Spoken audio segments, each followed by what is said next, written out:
전에 인천공항에 갈 일이 있었는데 시간이 좀 남아서 창밖 활주로를 물끄러미 바라보고 있었습니다. 그런데 비행기가 꽤 자주 뜨고 내리는 것을 보고 궁금하여 그 곁에 있던 공항 관계자에게 물어봤습니다. 하루에 비행기가 몇 대나 뜨고 내립니까? 그랬더니 그분도 정확하게 몰랐는지 좀 내용을 찾아보시더니 저한테 하루 평균 1100대가 이착륙한다 이렇게 일러주었습니다. 이걸 1시간에 얼마인가로 이렇게 계산을 해보니까 46대가 뜨고 내리더라고요. 근데 한밤중에는 거의 뜨고 내리는 것이 없다는 것을 생각하면 한낮에는 정말 너무나 많은 비행기가 뜨고 내린다는 것을 우리가 알 수 있게 됩니다. 근데 더 놀라운 것은 이 많은 비행기들이 사용하는 활주로가 단 3개입니다. 지금 하나 더 공사하고 있다는데 2023년 말이 되면 그 하나까지 모두 4개의 활주로를 이용해서 하루 평균 1시간에 평균 100대의 비행기가 이착륙할 수 있다 이렇게 말하고 있습니다. 여러분, 이처럼 복잡하고 또 중요한 일이 아무런 사고도 없이 이렇게 매일매일 이루어질 수 있다고 하는 것은 이 비행기의 관제 시스템 덕분입니다. 인천공항 바로 옆에 인천항공교통관제소라는 곳이 있다는데요. 여기에는 90명의 관제사가 24시간 교대로 근무를 하면서 인천공항을 이용하는 모든 비행기를 관제하고 또 이착륙을 결정하고 또 활주로를 배정하는 등의 일을 맡게 된다고 합니다. 그런데 이 우리나라 공역, 그러니까 우리나라 영공을 지나는 모든 항공기를 또한 관제하기도 하는데 이 비행기 편까지 다 합치면 2300대에 달한다고 해요. 대단하지 않습니까? 명절 사이 무슨 일이 있으셨는지 몰라도 별로 안 놀라시는 분들도 있는데 참 대단하다는 생각을 했습니다. 여러분 생각해 보세요. 아무리 새 비행기여서 비싸든 혹은 그 비행기에 중요한 인물이 탔건 비싼 화물을 실었건 간에 비행기가 이 관제소의 통제를 받지 않으면 뜨고 내리는 것은 물론이고 조금의 안전도 담보할 수가 없는 겁니다. 그러고 보면 비행기가 이 관제소의 적절한 통제와 또 인도를 받는 것처럼 과연 우리는 창조주 하나님의 인도하심에 온전히 집중하고 순종하고 있는가? 왜 우리 인생에 이렇게 크고 작은 사건과 사고와 충돌과 갈등이 많은가? 가만히 생각해 보면 이 관제소의 지시를 따르지 않아요. 귀 기울이지 않습니다. 사랑하는 성도 여러분, 새해에는 오롯이 주님의 뜻과 음성만을 귀 기울이며 살아가는 우리 모두가 되시기를 바랍니다. 오늘 본문 말씀에서 한 인생을 부르시는 주님의 음성을 우리가 듣게 됩니다. 그리고 그 음성에 순종해서 그 길을 따라 나서는 참으로 귀하고 복된 사람, 바로 레위라고 불리우는 마태를 만나게 됩니다. 이 마태라는 이름은 여호와의 선물이라는 뜻입니다. 이 마태에 대해서는 우리가 복음서의 가장 첫 책의 저자이기 때문에 아주 익숙하지만 사실 성경에 알려진 바가 그렇게 많은 인물은 아닙니다. 알페오라고 하는 사람의 아들이라는 점과 또 가버나움 출신의 세리였다는 사실, 그리고 오늘 본문에서 보듯이 그의 본명은 레위였고 또 예수님을 만난 이후에는 줄곧 이제 마태라고 불려지게 되었다. 이 정도를 우리가 알 수 있을 것입니다. 그런데 오늘 본문에 왜 이름이 어째서 레위라고 기록이 되어 있을까? 아마도 그가 레위 지파에 속하였던 사람이기 때문이었을 것입니다.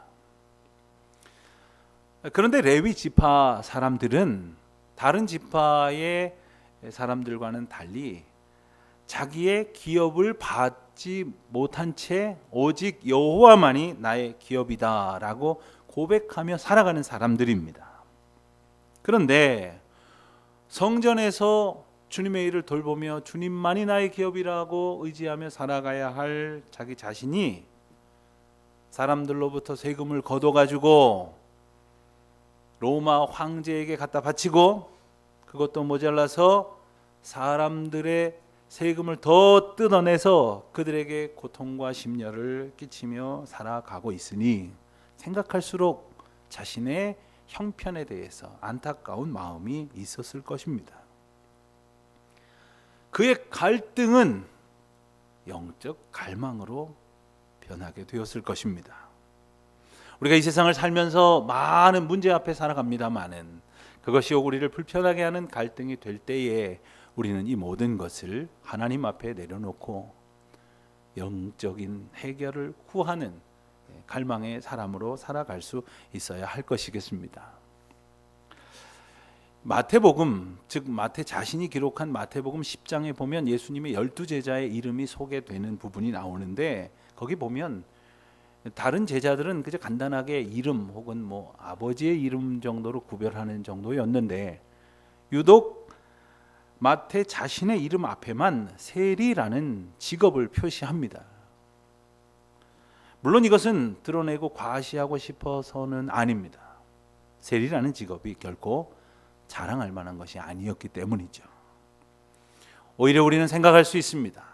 세리라는 부끄러운 형편임에도 불구하고 자신을 부르신 그 주님의 크신 은혜에 감격하고 있는 표현이라는 것을 우리는 알게 됩니다.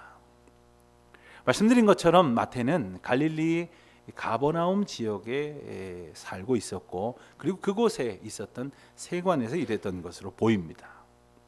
이 사실은 예수님의 12제자 가운데에 같은 동네의 출신인 사람들이 여럿 있었거든요.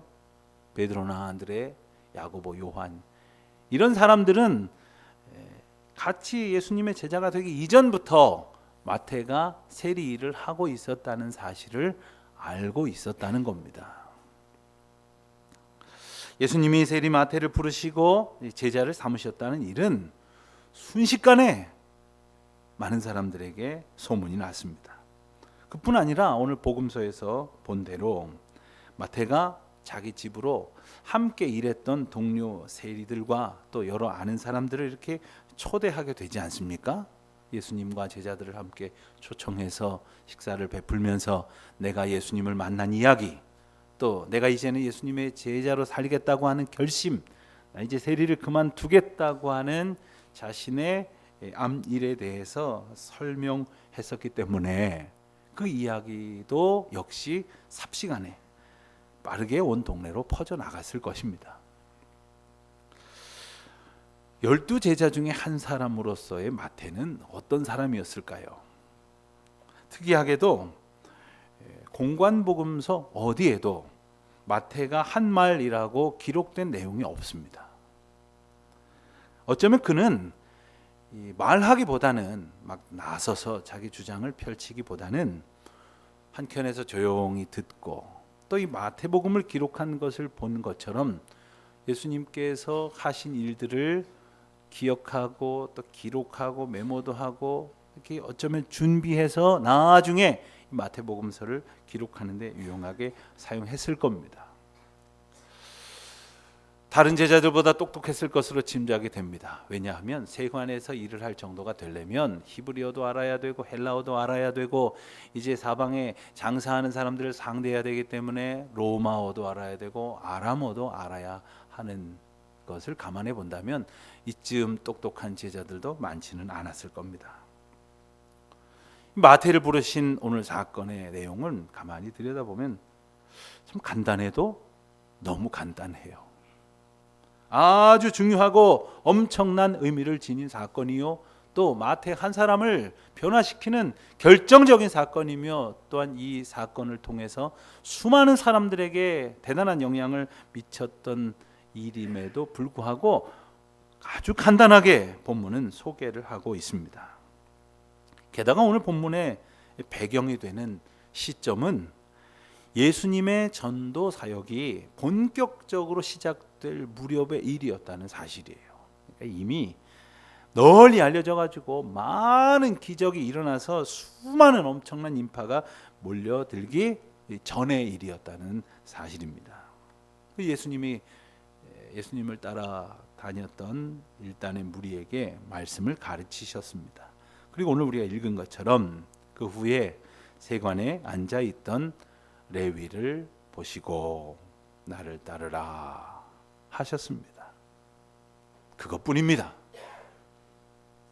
다른 말씀도 없었고 특별한 조건을 내걸지도 않으셨고 이를테면 어떤 약속을 조건으로 삼지도 않으셨다는 말씀이에요. 그저 나를 따르라.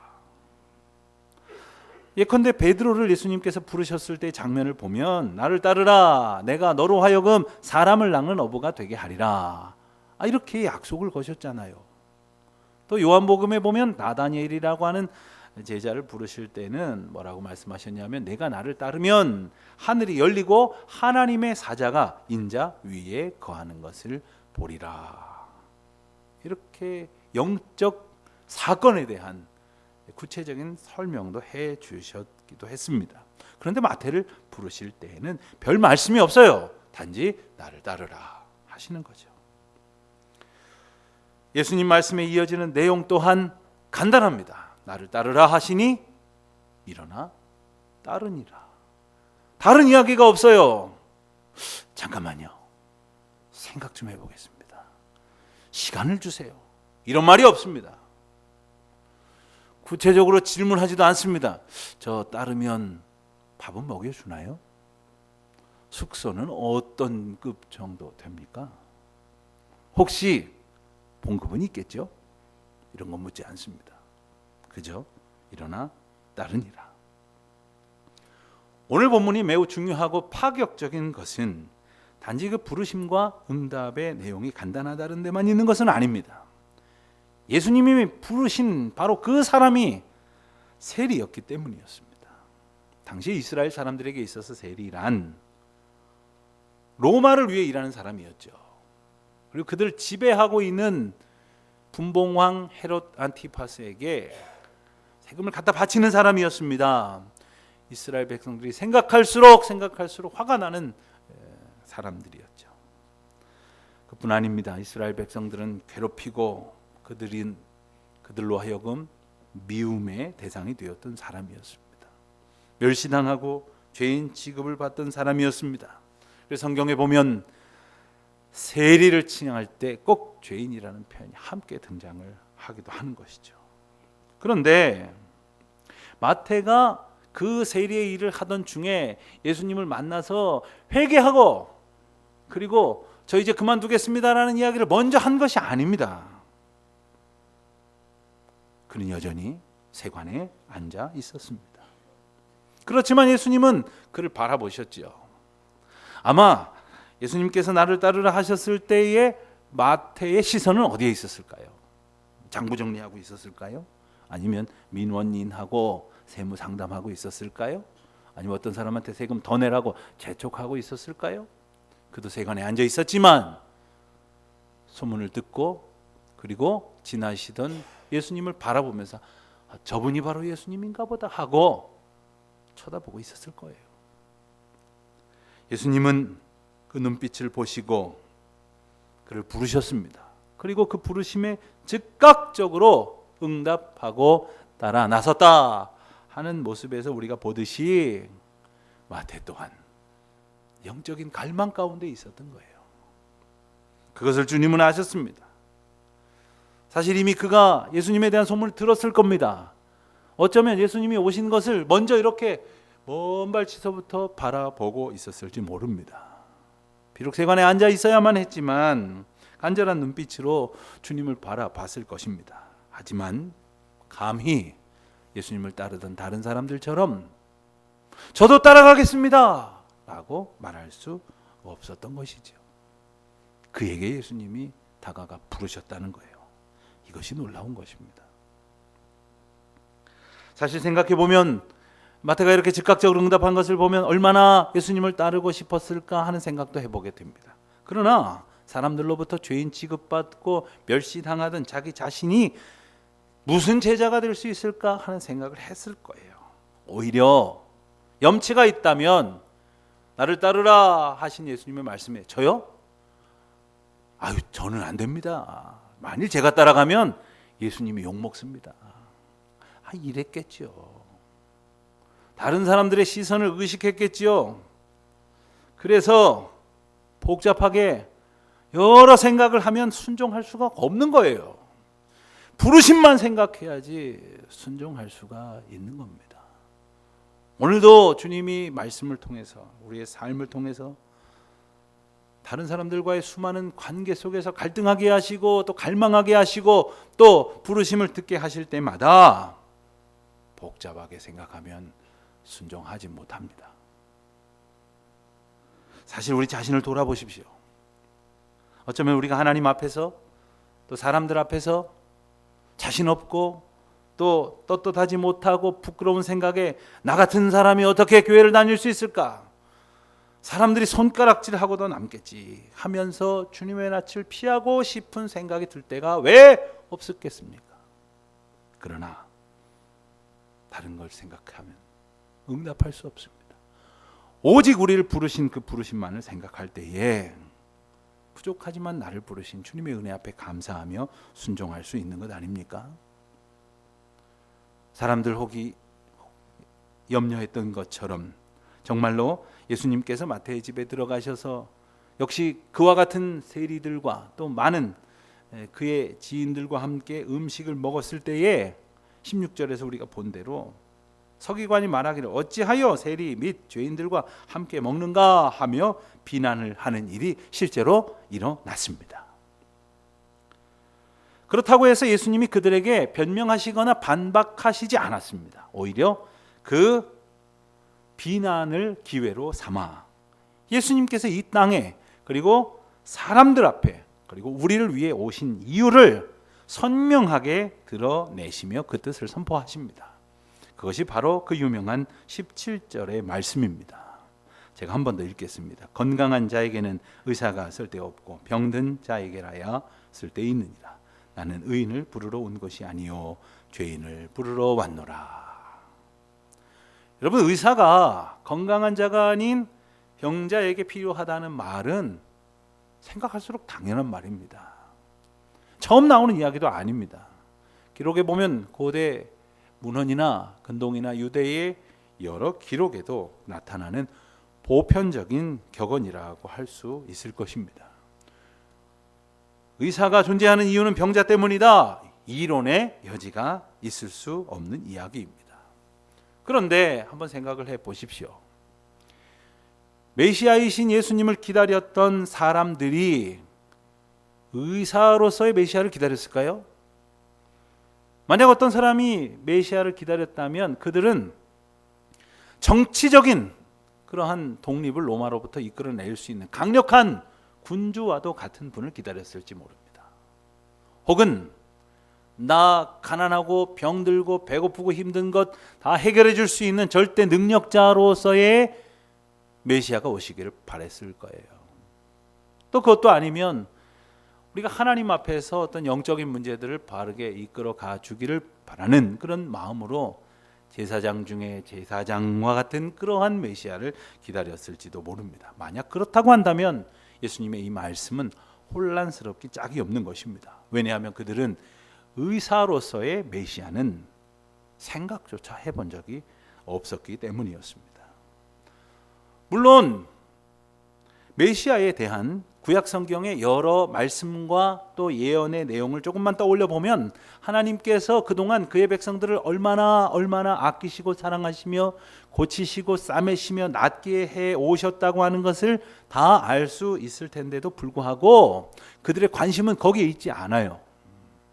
그들은 이미 스스로 자기들을 의인이라고 여기는 까닭에 메시아가 오셔서 의롭게 살았던 자기들에게 마땅한 보상을 해주셔야 마땅하다, 이런 생각들만 하고 있었던 것입니다.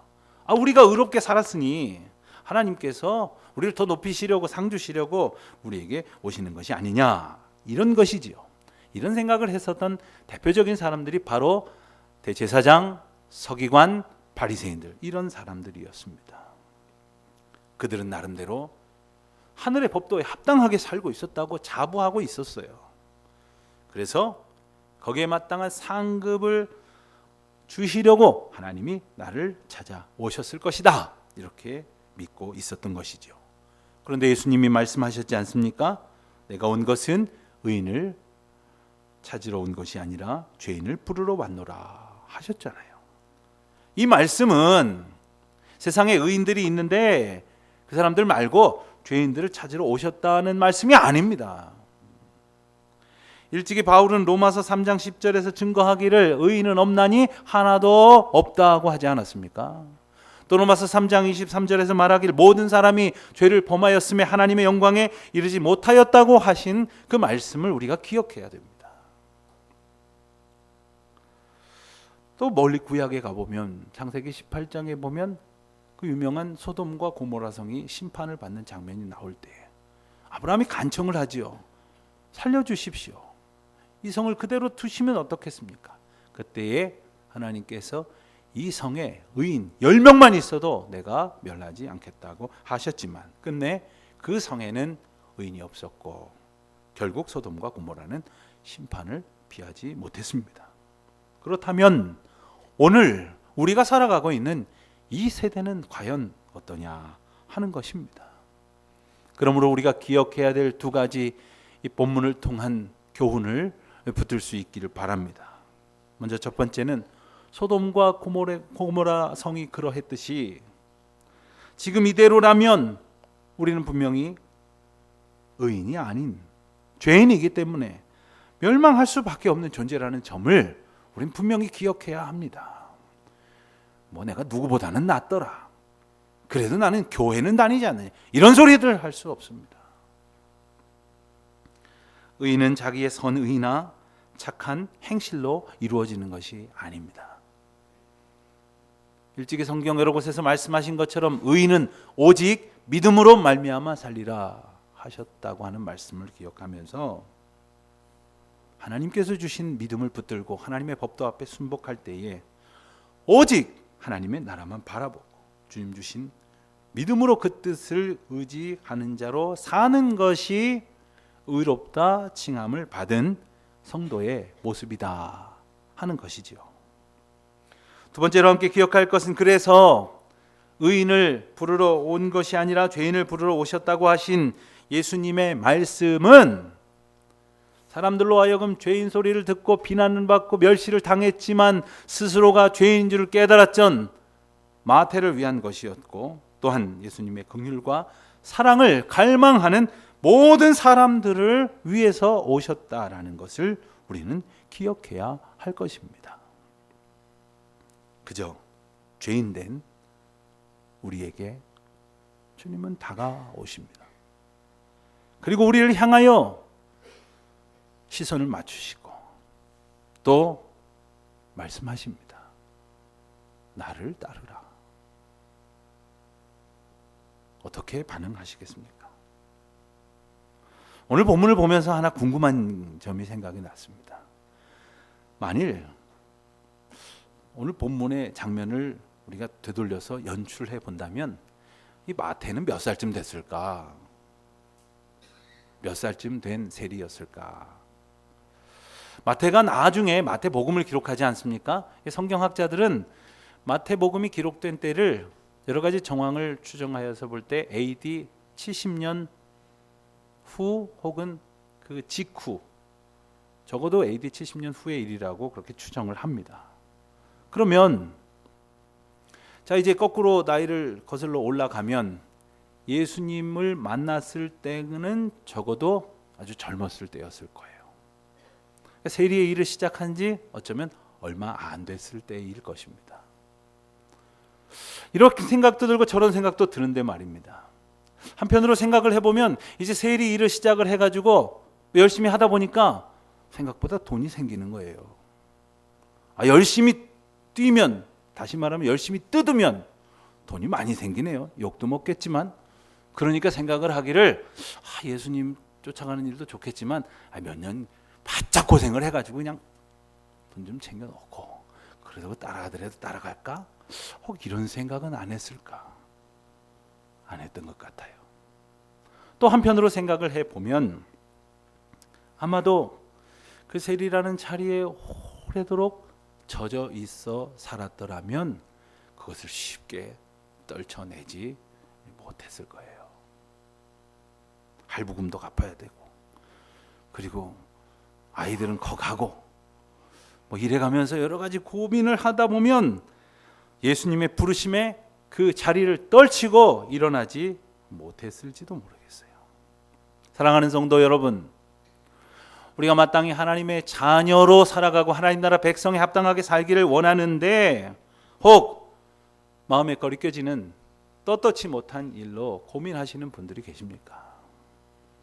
너무 오랜 시간 지나서 그 일에 젖어들지 않도록 주님이 부르실 때에 순종함으로 그 인도하심을 따라 살아가시는 저와 여러분이 되시기를 주님의 이름으로 축원드립니다. 예수님께서 마태를 부르신 그 장면을 깊이 묵상하면서 비록 내세울 것 하나 없는 인생이지만 부르셨음에 감사하고, 또 어쩌면 이 세상에 많은 것들을 줄 수 있을 것이라고는 허탄한 기대 속에 매몰되는 자가 아니라 오직 산 소망으로 우리를 이끄시는 주님의 부르심에 귀 기울이는 우리 모두가 되시기를 바랍니다. 이것은 너무나 놀라운 은혜의 사건이었습니다.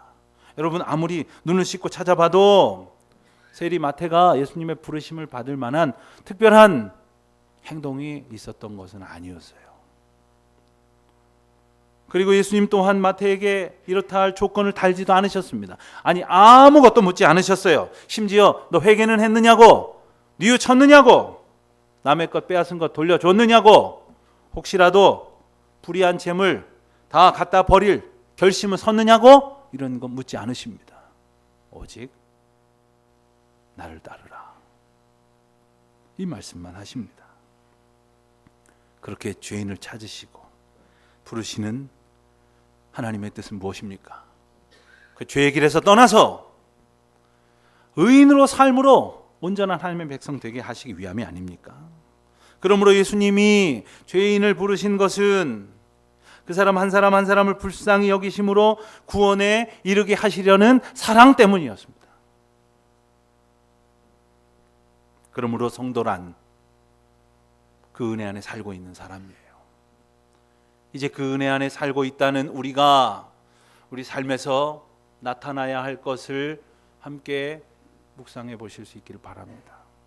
저는 이 세 가지 증거가 우리의 삶에 나타나야 할 것이라고 생각을 합니다. 첫 번째는 바로 즉각적인 순종입니다. 우리를 부르신 부르심의 그 의미는 바로 주님의 뜻입니다. 주님의 뜻 앞에서 우리가 고민할 것이 무엇이 있고 또 갈등한 것이 무엇이 있으며 우리가 책임져야 할 것이 무엇이 있겠습니까? 주님의 부르심 앞에 즉각적으로 순종하여 길이요 진리요 생명이신 그리스도 앞에 순복함으로 살아가는 우리 모두가 되시기를 바랍니다. 두 번째로는 이 부르심은 우리를 향한 사랑이라고 말씀드린 것처럼 온전히 하나님의 사랑으로 시작돼서 온전히 하나님의 사랑을 향해 가는 전적인 하나님의 긍휼입니다. 마땅한 감사가 있어야 할 것이겠습니다. 그 감격 속에 살아갈 때에 때로는 우리 삶에 보여지는 그 작은 어려움이나 작은 두려움이 우리를 억어하지 못할 것입니다. 감사와 감격으로 살아갈 수 있는 저와 여러분이 되시기를 바랍니다. 세 번째로 예수님의 부르심은 한마디로 긍휼의 은총입니다. 불쌍히 여기셔서 구원하시고자 사랑으로 채워주시고자 마태를 부르신 것처럼 오늘 저와 여러분을 부르십니다. 우리는 그 긍휼을 입은 사람들입니다. 그렇다면 우리도 이 세상에서 만나는 모든 사람들을 향하여 긍휼의 사람이 되어야 하지 않겠습니까? 긍휼을 베푸십시오. 긍휼이 우리 가운데서 증거될 수 있는 그러한 사람들 되시기를 바랍니다. 우리의 인격이 그것을 가능하게 하지 않습니다. 때로는 우리의 넉넉함이어야만 그것이 이루어지게 하지도 않습니다. 오직 주님의 긍휼하심을 늘 감사함으로 그 긍휼하심 앞에 기쁨으로 살아갈 때에 비로소 우리 또한 그 긍휼을 나누며 나타내며 살아갈 수 있게 될 것입니다. 마태를 부르셔서 온전히 이끄시는 주님의 은혜를 온전히 힘입는 저와 여러분이 되시기를, 그 은혜로 올 한 해도 주님을 찬송하며 살아가는 우리 모두가 되시기를 주님의 이름으로 축원드립니다.